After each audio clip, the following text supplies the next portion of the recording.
Hello dear friends, welcome to this program, Our Moments with God, our moments with the Word of God, our moments with the love, mercy and compassion of God, our moments also with the holy ones of God, the saints of God. And if you have noticed, in this month of August, there have been saints one after the other.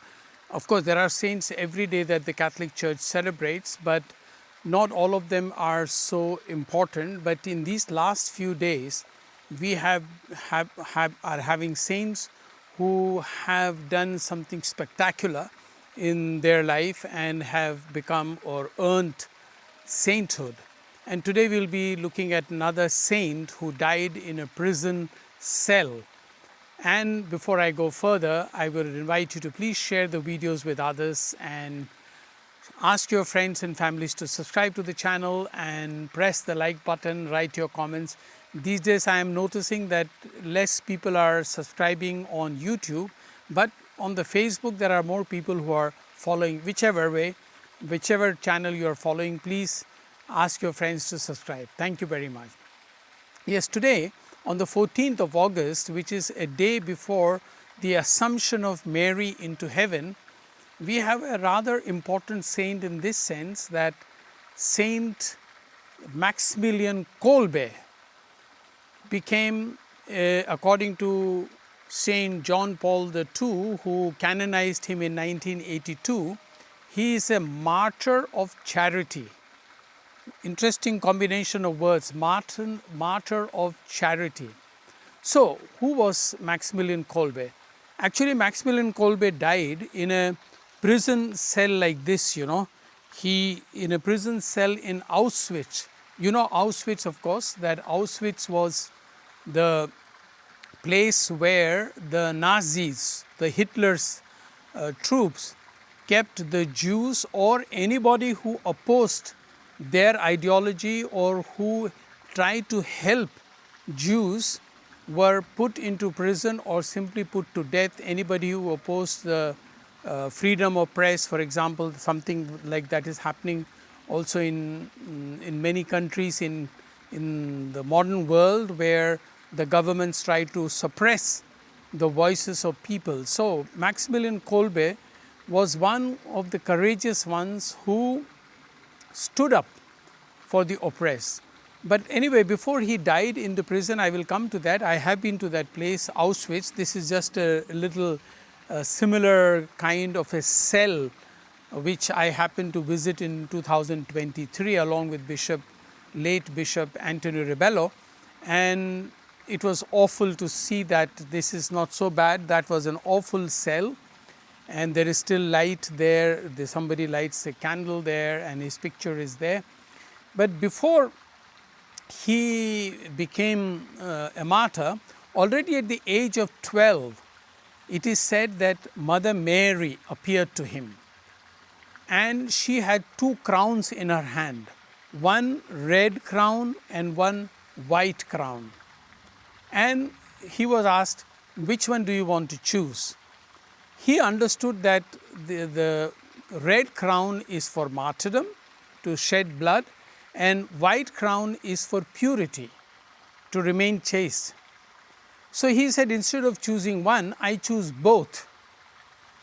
And it seems that is what he did. At the age of 13, he joined the Franciscan order conventuals along with his brother in Poland, because he was born in Poland and lived in Poland and also died in Poland. And then he joined the seminary, and just a year before he was sent to Rome to study. He did a doctorate in both in philosophy and theology, so very great intellectual. And as soon as he came back to Poland it was 1917 that he started things for Mother Mary and what he called knights as soldiers or militia for the Immaculate. He always wanted to call her Immaculate. So anything to do with Immaculate. He then 1918 he was ordained a priest, and then he actually established a little town called the City of the Immaculate in Polish, it is called Nipnakov or something like that. I'm sorry, I don't know the exact pronunciation. I have the booklet there in my room. And from there, it was called the city of Immaculate. And I have been there, and he has done a wonderful, he or somebody else has done a wonderful Our Lady's picture. And in the middle of Mary's heart is the Eucharist. And there is 24 hours adoration there, and it is wonderful. But what he started there was communication ministry. Yes, way back in 1900, after 1918, he started publishing newsletters and books, magazines, like our own founder Arnold Janssen, who did it before him.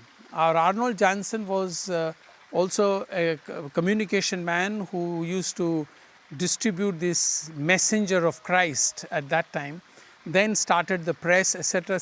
Very similar thing.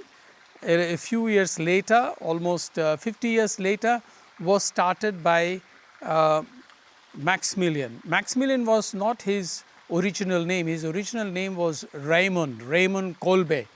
And as a religious name, he took Maximilian as his name, and he became Maxmillian Kolbe, of course. And then he was printing thousands of magazines and newspapers, booklets, and a small king actually offered him this land where he founded this city of the Immaculate.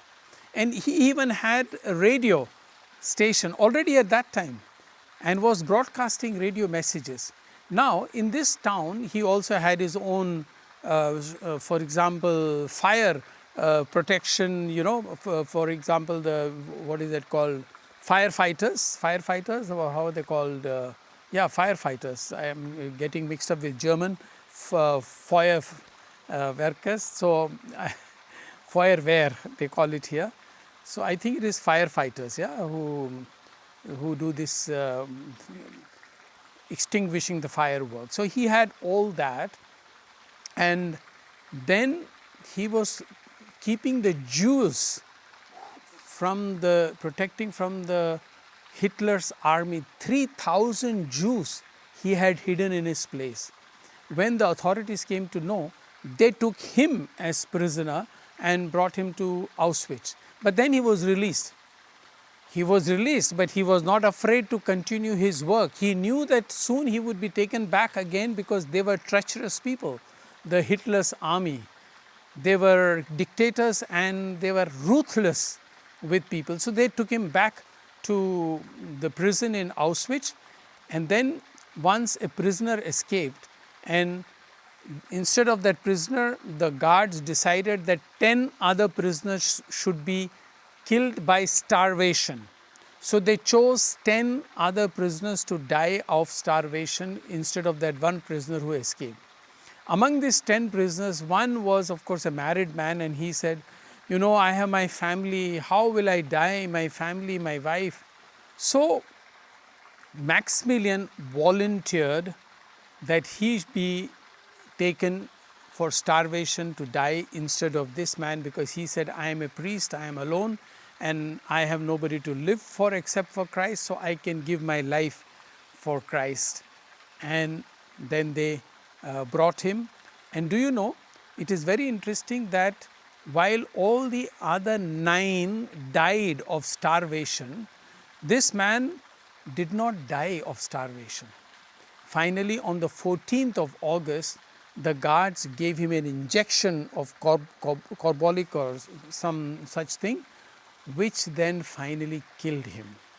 And then he was beatified by Pope Paul VI in 1972, and then in 1982, Pope John Paul II canonized him and gave him the name of Martyr of Charity. So he died in a dungeon, prison cell like this, wearing some cloth like this, not exactly this color, but yes, almost. I have seen that too in his place. And my dear friends, this is a very inspiring story. If you like, you may please subscribe to this channel. Thank you.